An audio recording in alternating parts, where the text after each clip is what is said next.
కోన మస్వానిపాలెంలో విషాద సంఘటన జరిగిందో, ఏదైతే కోన అప్పలనాయుడు గారు దుర్మరణం వార్త ముఖ్యంగా కోన మస్వానిపాలెం గ్రామంలో పూర్తిగా విషాద ఛాయలు అయితే కమ్మిందని మనం చెప్పుకోవచ్చు. అయితే అక్కడ ప్రమాదం ఎలా జరిగిందని మనతో చెప్పడానికి ఈరోజు అప్పలనాయుడు గారితో సహా పనిలోకి వెళ్ళినటువంటి సంబంధించిన వ్యక్తి మన దగ్గర ఉన్నారు. అప్పలరాజు గారు ఉన్నారు.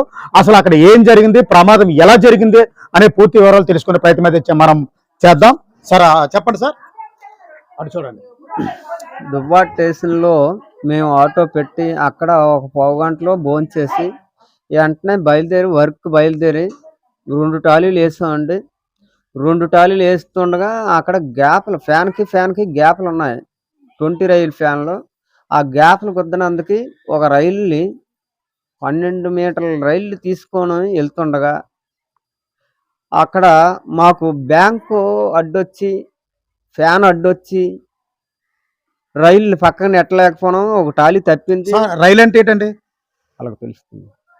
అంటే ఆ రైలు అనే ఆ భాష ఏదైతే గ్యాంగ్ మ్యాన్ కి పనిచేస్తున్నారో వాళ్ళందరికీ తెలుసు. అయితే ఆ రైలు నెట్టినా సరే బ్యాంకు మాకు అడ్డయి టాలీ తప్పలేదు. ఒక టాలీ తప్పింది, ఇంకో టాలీ తప్పలేకపోయినందువల్ల టాలీని రివర్స్గా అటు పడేసిన టాలీ ముందు టాలీ తప్పించిన టాలీ వాళ్ళు అక్కడే ఉన్నందువల్ల ఈ టాలీ వెళ్ళి వాళ్ళని కొట్టేసింది. అయితే ఈ ప్రమాదం ఎన్ని గంటలకు జరిగింది? 9:30 10 మధ్యలో జరిగింది. Okay sir. అయితే ఈ ప్రమాదం జరిగిన సమయంలో మీరు అక్కడే ఉన్నారా? మేము అక్కడే ఉన్నామండి. ఈ బాగున్నోళ్ళేటి డెత్ అయిన వ్యక్తినెట్టి అక్కడ అగనంపూడి గవర్నమెంట్ హాస్పిటల్లోకి తరలించినామండి. అంటే ఎవరైతే అప్పలనాయుడు గారితో కాకుండా ఇంకెవరెవరికైనా అక్కడ ప్రమాదం జరిగిందండి? ఇంకా మరలా అక్కడ అప్పలనాయుడు గారితో పాటు మెంటు ముత్యాలనాయుడికి కూడా ప్రమాదం జరిగింది. అయితే ఈ ప్రమాదం అంటే దువ్వాడికి ఎంత దూరంలో జరిగింది సార్? దువ్వాడ స్టేషన్కి థర్డ్ స్టేషన్కి మధ్య బోర్డర్లో జరిగిందండి.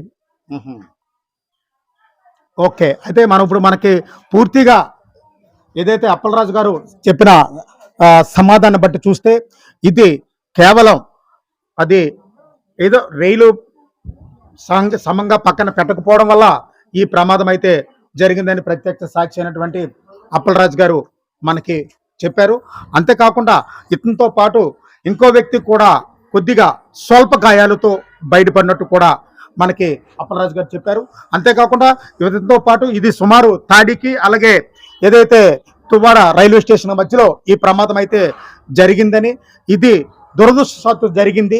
ఏదైతే ఆ ట్రైన్ వస్తున్నప్పుడు ఆ ట్రాలీని పక్కన పెట్టి కొద్ది దూరంలో కూర్చోవడం వల్ల ఆ ట్రైన్ వచ్చి ఆ ట్రాలీని కుదరడం వల్ల అది స్పీడ్గా అతన్ని ఢీకొనడంతో అతనికి అక్కడే ఏదైతే కోన అప్పలనాయుడు గారు అక్కడికే చనిపోయినట్టు ప్రత్యక్ష సాక్షి అయినటువంటి మనకి అప్పలరాజు గారు చెప్పారు. Wow to studio.